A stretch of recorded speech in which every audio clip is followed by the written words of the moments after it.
move to practice? I'm trying to think. I always can't decide if I should say jumps because I feel like a lot of people say jumps. But I'm gonna say I love camel spins for spins, just like good camel spin. And then I like Lutz jumps are probably my favorite. For spins, I love doing sit variations. And then jumps, I love flip. Like I love doing triple flip. Yeah. And I love split jumps as well. I do about 6 of them in the show. That's how much I love them. Yeah, go for it.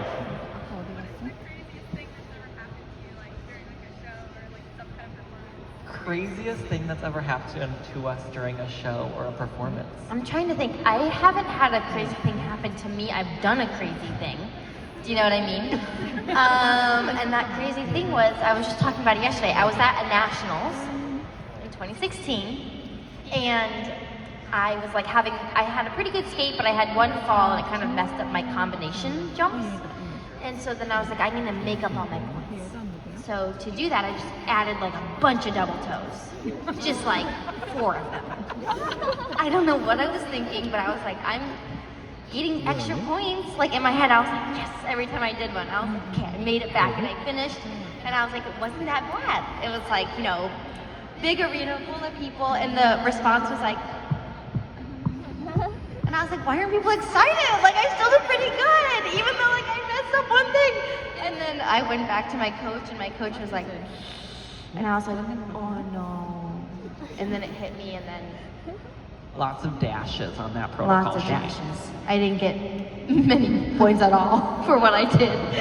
But, so that was, I think, probably the craziest thing. It's funny now, like I love laughing about it now. In the moment I was pretty sad, obviously, but now it's like something that I love to think back and laugh at. I remember watching that program live, and you could see it on her face. She was so excited when she finished, and then it was like that moment of realization, and it was, yeah. It's like I saw a ghost.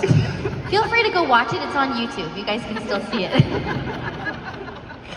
I think for me, there was this one time where I was like 12, 13 years old, and I was asked to perform in this outdoor rink in Chicago, where I'm from, and I got to perform in front of the mayor of the city.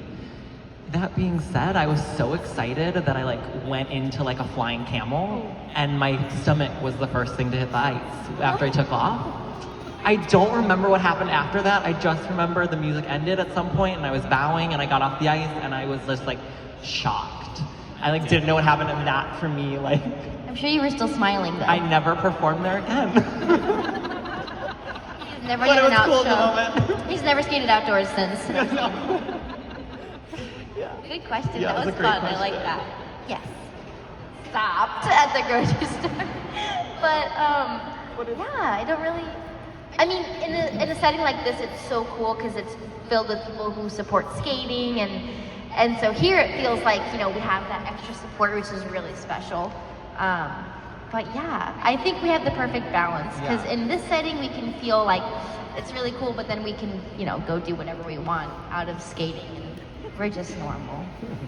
Yeah, no, it's just, I think the fact that we get to do what we love, and we get to travel for that, and we get to be around, like Mariah was saying, just being around the skating community, and being known in that circle is really cool. And we just, you know, I remember, you know, even us growing up, we looked up to so many of the other older skaters, and so to be considered as one of those is just, we feel so lucky. It's very cool. Yeah, I'm most discouraged. It's kind of when I kind of my brain gets filled with everyone else's expectations. And when I start comparing myself to other people, or think about what I'm not doing, or and I kind of start beating myself up that way. And so sometimes just taking a step back and remembering, you know, why do I love what I'm doing, and kind of finding a different purpose in that moment. Of it could even be, you know what, I'm gonna work on choreography right now, you know, and you change, you know, what you're thinking about, or I'm gonna do some spins and focus on that, or I'm gonna call my mom or my dad or my siblings and talk to them to gain some perspective. But I think, you know, it's always best to talk about it, whoever you're around, whenever you're discouraged, be honest and open about it. And Mariah also brings up like a really awesome quote, which is, When you're not feeling motivated, stay disciplined. So like, I feel like we can lean into that a lot. Like there's a lot of days, especially last year, where I was more tired, but I had this ultimate goal. Like I knew what I wanted, and I knew it was going to take a lot of work. But some days I wasn't feeling it, and I had to kind of rethink about or change my perspective, and just say, this is a day where I just have to be disciplined. It's not no emotions, just go in, do my work, go home. And then I can still know that I put the work in, even if I wasn't feeling it. But it's so important to also, of course, listen to yourself. And there are times when you do need to take a step back for a second, and you know when those times are, and you know when to push yourself kind of through them. But I completely agree with Jason, like leaning into your support, talking about how you're feeling, and just know that, like, I think probably more often than we have more days that are a little bit rougher than great days of practice, I would say. Because it's practice, it's not competition, you shouldn't be perfect. So to have those feelings is completely normal, and you just have to figure out kind of your method of how you work through them. And it'll be individual, but you'll find it, and then you'll be able to move through those days really easy. Good question, though. Similar experiences. I don't want to speak for you, but I do know Marla and Steve, Jason's parents, are the best. I will say my parents made huge sacrifices for both my sister and I to follow our dreams. So for 8+ years, they didn't live in the same state, so that my dad could keep his job, and my mom and sister and I we were in Colorado at that time for training. So they made huge sacrifices, but at the end of the day, it was not at all about the placement we got or anything like that.